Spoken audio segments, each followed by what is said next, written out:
In addition to the events of January 6th at the U.S. Capitol, the article of impeachment against Donald Trump also highlights something that happened 4 days earlier. Trump's phone call with Georgia's Secretary of State, in which Trump spent an hour trying to alternately coax and threaten that Georgia state official into overturning Joe Biden's election win in that state. Trump told him, quote, "I just want to find 11,780 votes." He told the Secretary of State that he should tell the public he has recalculated the vote tallies in Georgia and discovered that Trump actually won. And we know that this is what President Trump said because the whole thing is on tape.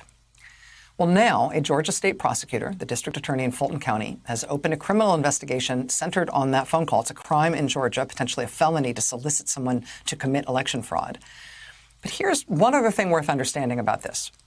It's sort of wild about the situation in Georgia when it comes to investigating this matter.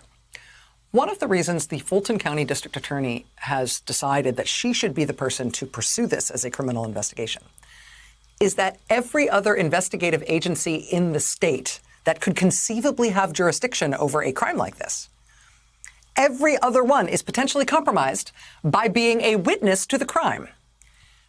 This is what I mean. This is from the letter announcing the investigation that the DA sent to Georgia's governor and lieutenant governor and secretary of state and attorney general.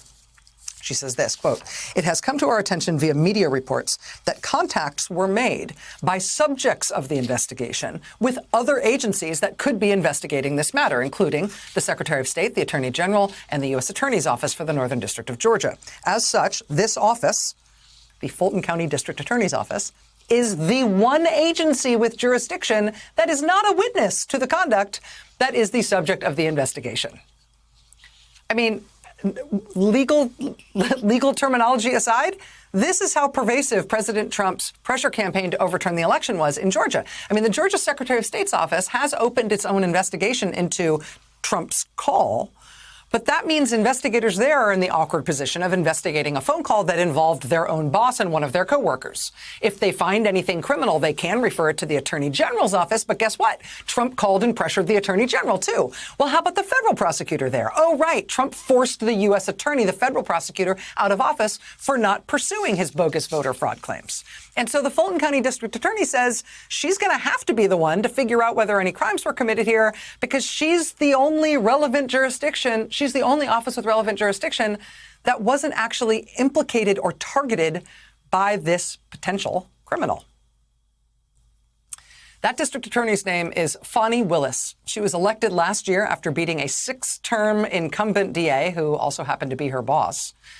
And now she has launched what will be one of the most watched and closely scrutinized criminal investigations in the country.